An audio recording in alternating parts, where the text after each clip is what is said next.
ಓಂ ನಮಃ ಶಿವಾಯ. ಓಂ ಶನೀಶ್ವರಾಯ ನಮಃ.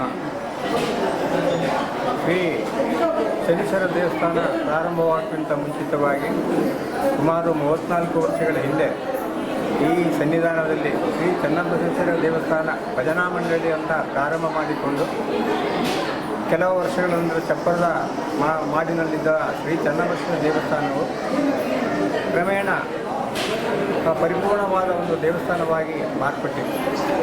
ತದನಂತರದಲ್ಲಿ ಮಾಲಿಂಗ ಮಾರ್ಗೋಳೆಯವರ ಒಂದು ಪರಿಶ್ರಮದಿಂದ ಹಾಗೆ ಅವರ ಒಂದು ದೇವರ ಮೇಲಿನ ಒಂದು ಪ್ರೀತಿಯಿಂದ ಶ್ರೀ ಶನೀಶ್ವರ ದೇವಸ್ಥಾನವನ್ನು ನಿರ್ಮಾಣ ಮಾಡಬೇಕನ್ನ ಹಂಬಲ ಅವರ ತಾಯಿಗೆ ಬಿದ್ದಂಥ ಒಂದು ಸೂಚನೆ, ಸಪನದಲ್ಲಿ ಬಿದ್ದಂಥ ಸೂಚನೆಯ ಮೇರೆಗೆ ಈ ಒಂದು ಶ್ರೀ ಶನೀಶ್ವರ ದೇವಸ್ಥಾನ ನಿರ್ಮಾಣ ಮಾಡಲಾಯಿತು.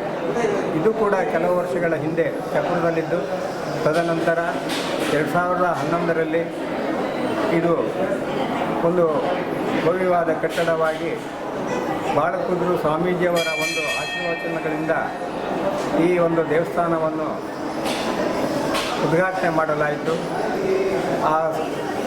ಆ ಸಭೆಯಲ್ಲಿ ಶ್ರೀ ಬಿ ಅಪ್ಪಣ್ಣ ಹೆಗಡೆ, ಆಡಳಿತ ಮುಖ್ಯಸ್ಥರು ಶ್ರೀ ಮಾಲಿಂಗೇಶ್ವರ ದೇವಸ್ಥಾನ ಬಸರೂರು ಇವರ ಒಂದು ಅಧ್ಯಕ್ಷತೆಯಲ್ಲಿ ಆ ಒಂದು ಕಾರ್ಯಕ್ರಮ ನಡೆಯುತ್ತದೆ.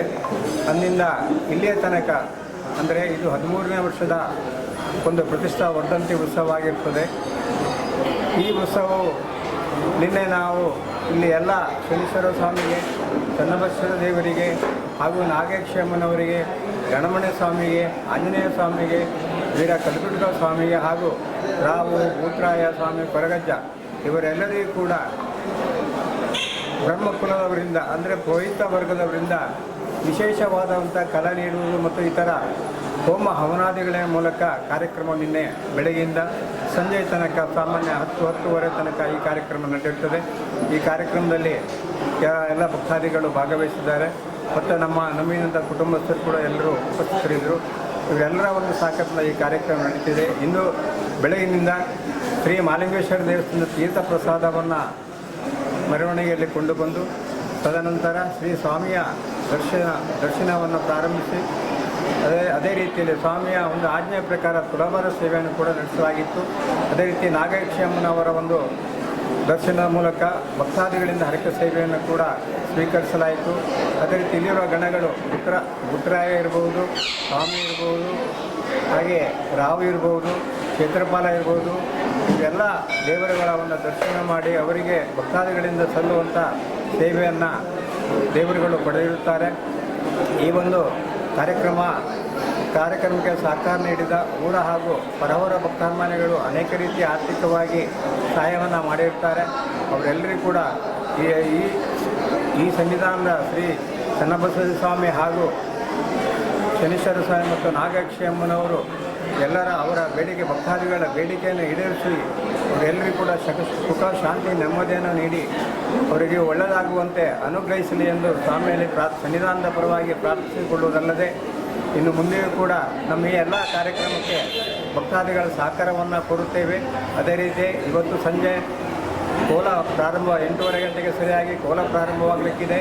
ಈ ಕೋಲದಲ್ಲಿ ವೀರ ಕಲಿಗುಟ್ಕ, ಬಂಜುರ್ಲೆ, ಹೈಗುಳಿ, ಪುತ್ರ ಈ ಎಲ್ಲ ಗಣಗಳು ಕೂಡ ಕೋಲದ ಮೂಲಕ ಎಲ್ಲರಿಗೂ ಗುಡಿಯನ್ನು ನೀಡಿ ಭಕ್ತಾದಿಗಳಿಗೆ ಆಶೀರ್ವಾದ ನೀಡಿ ನಂಬಿದ ಕುಟುಂಬದವರಿಗೂ ಕೂಡ ಅನುಗ್ರಹ ಮಾಡಲಿದ್ದಾರೆ. ಅಲ್ಲದೆ ನಾಳೆ ಬೆಳಿಗ್ಗೆ 10:30ಯಿಂದ ಇಲ್ಲಿ ರಕ್ತಹಾರ ಸ್ವೀಕರಿಸುವಂಥ ಗಣಗಳಿಗೆ ರಕ್ತ ಕುರಿ ಕೋಳಿ ಸೇವೆಯನ್ನು ಸಲ್ಲಿಸುವುದಲ್ಲದೆ ಮಧ್ಯಾಹ್ನದ ಮೂಲಕ ಎಲ್ಲ ಬರುವ ಭಕ್ತಾದಿಗಳಿಗೆ ಅದನ್ನು ಪ್ರಸಾದದ ಮೂಲಕ ಊಟವನ್ನು ನೀಡುವುದಲ್ಲದೆ ಸಂಜೆ 7 ಗಂಟೆಯಿಂದ ಸಭಾ ಕಾರ್ಯಕ್ರಮ, 7 ಗಂಟೆಯಿಂದ ಇಲ್ಲಿ ಮನೋರಂಜನೆ ಕಾರ್ಯಕ್ರಮ ಇಟ್ಟುಕೊಂಡಿದ್ದೇವೆ. ಅದೇ ರೀತಿ ಸಂಗೀತ ರಸಮಂಜರಿ ಒಂದು ಕಾರ್ಯಕ್ರಮ 7 ಗಂಟೆಯಿಂದ 8:30 ತನಕ ನಡೆಯಲಿಕ್ಕಿದೆ. 8:30ರಿಂದ ಧಾರ್ಮಿಕ ಸಭಾ ಕಾರ್ಯಕ್ರಮ ನಡೆಯಲಿಕ್ಕಿದೆ. ಆ ಸಭೆಯಲ್ಲಿ ಬಾಳಕುಂದ್ರು ಸ್ವಾಮೀಜಿಯವರು ಆಶೀರ್ವಾದವನ್ನು ನೀಡಲಿಕ್ಕಿದ್ದಾರೆ ಅಂತ ಹೇಳಿದರೆ, ಈಗಾಗಲೇ ಇರುವಂಥ ಅನ್ನಪೂರ್ಣೇಶ್ವರಿ ಸಭಾಭವನ ಅಂತ ಇದೆ. ಈ ಸಭಾಭವನದ ಮೇಲಂತಸ್ತಿನಲ್ಲಿ ಕಟ್ಟಡವನ್ನು ಮಾಡಿ ಆಶ್ರಮ ಅಥವಾ ಇಲ್ಲಿ ವಸತಿ ವ್ಯವಸ್ಥೆ, ಭಕ್ತಾದಿಗಳಿಗೆ ವಸತಿ ವ್ಯವಸ್ಥೆಯನ್ನು ಮಾಡಬೇಕೆಂಬ ಒಂದು ಉದ್ದೇಶನ ಹೊಂದಿದ್ದೇವೆ. ಅದೇ ರೀತಿ ಮತ್ತು ಈ ದೇವಸ್ಥಾನಕ್ಕೆ ಆವರಣ ಕೂಡ ನಿರ್ಮಿಸಬೇಕೆಂದು ಒಂದು ಅಂದಾಜಿಸಲಾಗಿದೆ. ಈ ಬಗ್ಗೆ ಈಗಾಗಲೇ ಸಂಬಂಧಪಟ್ಟ ಸರ್ಕಾರಿ ಇಲಾಖೆಗಳಿಗೆ ಮನವಿಯನ್ನು ಕೂಡ ಸಲ್ಲಿಸಲಾಗಿದೆ. ಆದರೆ ಇಲ್ಲಿ ತನಕ ಯಾವುದೇ ಇಲಾಖೆಯವರು ಕೂಡ ಸ್ಪಂದಿಸಿಲ್ಲ. ಈ ಹಿಂದೆ ಒಂದು 9 ಲಕ್ಷ ಅನುದಾನ ನಮಗೆ ಹಿಂದಿನ ಒಂದು ಸರ್ಕಾರದವರು ನೀಡಿದ್ದಾರೆ. ಈಗಿನ ಸರ್ಕಾರದವರು ಕೂಡ ನಮ್ಮ ಈ ಬೇಡಿಕೆಗಳು ಸಂಬಂಧಪಟ್ಟು ಮೇಲೆ ನಡೆಯುವಂಥ ಸಭಾಭವನ ಇರ್ಬೋದು, ವಸತಿ ಗೃಹ ಇರ್ಬೋದು, ಅಥವಾ ಆವರಣ ಗೋಡೆ, ದೇವಸ್ಥಾನ ಸುತ್ತಲೂ ಕೂಡ ಆವರಣ ಗೋಡೆ ಮಾಡಬೇಕೆಂಬ ಒಂದು ಉದ್ದೇಶನ ಹೊಂದಿದ್ದೇವೆ.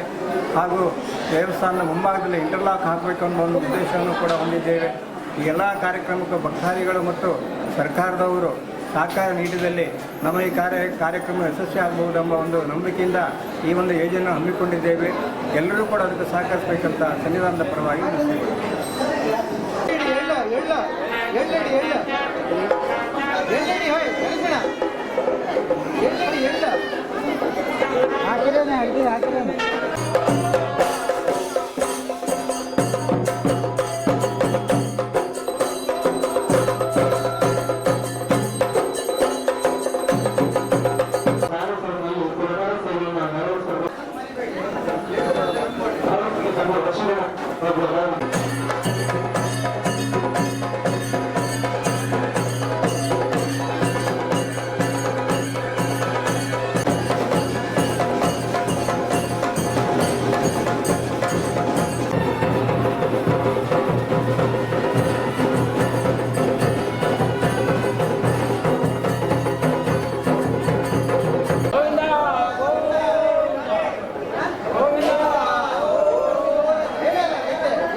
ಗಡಿ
ಶನೀಶ್ವರ ದೇವಸ್ಥಾನ ಟ್ರಸ್ಟ್ ಮಾರ್ಗೋಳಿ ಬಸ್ರೂರು.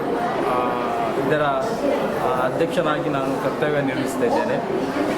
ದಿವಂಗತ ಮಾಲಿಂಗ ಮಾರ್ಗೋಳಿ ನನ್ನ ಅಣ್ಣ ಈ ದೇವಸ್ಥಾನವನ್ನು ನಿರ್ಮಾಣಕ್ಕೆ ಬಹುಶಃ ನೂರಾರು ಜನರ ಜೊತೆ ಸಂಪರ್ಕ ಮಾಡಿ ಹಳ್ಳಿಯಲ್ಲಿ ಹೋಗಿ ಜನರ ಒಂದು ಕೊಡುಗೆಯಿಂದಾಗಿ ಬಹುಶಃ ಈ ದೇವಸ್ಥಾನವನ್ನು ನಿರ್ಮಾಣ ಮಾಡಿದ್ದಾರೆ.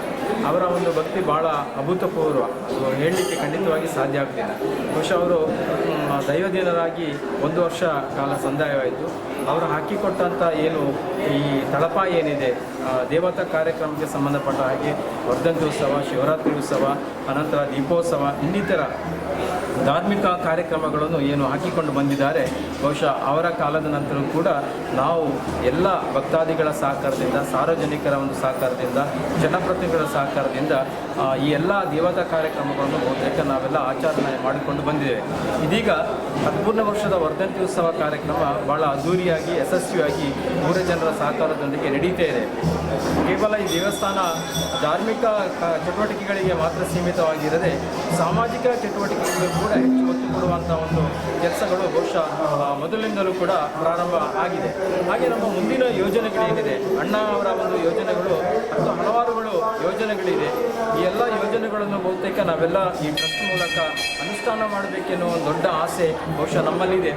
ಖಂಡಿತವಾಗಿಯೂ ನಾವು ಕಾಲದ ನಂತರ ಕ್ರಮೇಣವಾಗಿ ಅಣ್ಣಾಜಿಯವರ ಏನು ಆಸೆ ಆಕಾಂಕ್ಷೆಗಳಿದೆ, ಈ ಸಾಮಾಜಿಕ ಕಾರ್ಯಕ್ರಮ ಮಾಡುವಂಥ ಏನು ದೊಡ್ಡ ಉದ್ದೇಶಗಳಿದೆ, ಆ ಉದ್ದೇಶವನ್ನು ನಾವೆಲ್ಲರೂ ಸೇರಿಕೊಂಡು ಮಾಡಬೇಕಂತೇಳಿ ಒಂದು ದೊಡ್ಡ ಸಂಕಲ್ಪಗಳಿದೆ. ಈಗಾಗಲೇ ಬಹುಶಃ ಕಡು ಬಡವರಿಗೆ ಸಂಬಂಧಪಟ್ಟ ಹಾಗೆ ಕೈಲಾದಷ್ಟು ಸಹಾಯವನ್ನು ನಮ್ಮ ಅಣ್ಣಾಜಿಯವರು ಈ ಟ್ರಸ್ಟ್ನ ಮೂಲಕ ಮಾಡ್ತಾ ಇದ್ದಾರೆ. ಹಾಗೆ ನಾವು ಕೂಡ ಅದನ್ನು ಮುಂದುವರಿಸಿಕೊಂಡು ಹೋಗಬೇಕೆನ್ನೋ ಒಂದು ದೊಡ್ಡ ಆಸೆಗಳಿದೆ.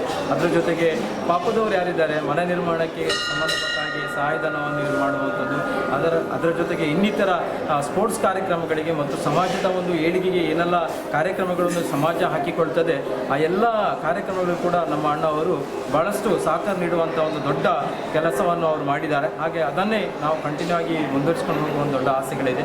ಅದರ ಜೊತೆಗೆ ಅಣ್ಣ ಅವರ ಒಂದು ದೊಡ್ಡ ಆಸೆ ಏನಂತಂದರೆ, ನಾವು ಸಮಾಜಕ್ಕೆ ಏನಾದರೂ ಕೊಡಬೇಕು ಅನ್ನೋ ಒಂದು ದೊಡ್ಡ ಆಸೆಯ ಮೂಲಕ ನಾವು ಅನಾಥಾಶ್ರಮಗಳನ್ನು ಮಾಡಬೇಕು ಅಂತೇಳಿ ಹಲವಾರು ಬಾರಿ ಅವರ ಯೋಜನೆಗಳನ್ನು ಹೇಳ್ಕೊಳ್ತಿದ್ರು. ಬಹುಶಃ ಅದನ್ನು ಅನುಷ್ಠಾನ ಮಾಡುವ ಹಂತದಲ್ಲಿ ಅವರು ಬಹುಶಃ ದೈವದಿಂದರಾಗಿದ್ದಾರೆ. ಬಹುಶಃ ಆ ಆಶೋತ್ತರಗಳನ್ನು ನಮ್ಮ ಟ್ರಸ್ಟ್ ಮೂಲಕ ಮುಂದಿನ ದಿನದಲ್ಲಿ ಖಂಡಿತವಾಗಿ ನಾವು ಅದನ್ನು ಕೈಗೆತ್ತಿಕೊಳ್ತೇವೆ ಅನ್ನೋ ದೊಡ್ಡ ಒಂದು ಆಸೆಗಳು ಬಹುಶಃ ನಮ್ಮ ಈ ಟ್ರಸ್ಟ್ ಮೂಲಕ ಮಾಡ್ತೇವೆ ಅನ್ನೋ ಒಂದು ಹಂಬಲಗಳು ನಮಗಿದೆ. ಹಾಗೆ ಈ ಊರಿನ ಎಲ್ಲ ಗಣ್ಯರು ಮತ್ತು ಊರಿನ ಜನಪ್ರತಿನಿಧಿಗಳು, ಸಾರ್ವಜನಿಕರು, ಬೇರೆ ಬೇರೆ ಊರುಗಳಿಂದ ಭಕ್ತಾಭಿಮಾನಿಗಳು ಇಲ್ಲಿ ಆಗಮಿಸಿ ಈ ದೇವತಾ ಕಾರ್ಯಕ್ರಮದಲ್ಲಿ ಭಾಗಿಯಾಗ್ತಾರೆ. ಅದೇ ರೀತಿಯಲ್ಲಿ ಈ ದೇವಸ್ಥಾನ ಒಂದು ಉದ್ಧಾರಕ್ಕೆ, ಜೀರ್ಣೋದ್ಧಾರಕ್ಕೆ ಸಂಬಂಧಪಟ್ಟ ಹಾಗೆ ಹಲವಾರು ಸಹಕಾರ ವಸ್ತು ರೂಪದಲ್ಲಿರ್ಬೋದು, ಧನ ಸಹಾಯ ರೂಪದಲ್ಲಿರ್ಬೋದು ಬಹುತೇಕ ಅವರು ನೀಡಿದ್ದಾರೆ. ಮುಂದಿನ ದಿನದಲ್ಲಿ ಕೂಡ ಈ ಸಾರ್ವಜನಿಕರ ಒಂದು ಸಹಕಾರವನ್ನು ನಾನು ಬಯಸ್ತೇನೆ. ಹಾಗೆ ಎಲ್ಲರ ಸಹಕಾರದೊಂದಿಗೆ ಈ ದೇವಸ್ಥಾನ ಉತ್ತಮ ರೀತಿಯಲ್ಲಿ ಅಭಿವೃದ್ಧಿ ಆಗಲಿಕ್ಕೆ ಎಲ್ಲರ ಸಹಕಾರವನ್ನು ನಾನು ಬಯಸ್ತೇನೆ. ಅದೇ ರೀತಿಯಲ್ಲಿ ನಮ್ಮ ಟ್ರಸ್ಟ್ ಮೂಲಕ ಈ ಸಾಮಾಜಿಕ ಕಾರ್ಯಕ್ರಮಗಳನ್ನು ಏನು ಕೈಗೆತ್ತಿಕೊಂಡಿದ್ದೇವೆ ಅದನ್ನು ಅನುಷ್ಠಾನ ಮಾಡಲಿಕ್ಕೆ ಎಲ್ಲರ ಸಹಕಾರ ಮತ್ತೊಮ್ಮೆ ನಾನು ಬಯಸಿಕೊಳ್ಳಲಿಕ್ಕೆ ನಾನು ಇಷ್ಟಪಡ್ತಾ ಇದ್ದೇನೆ.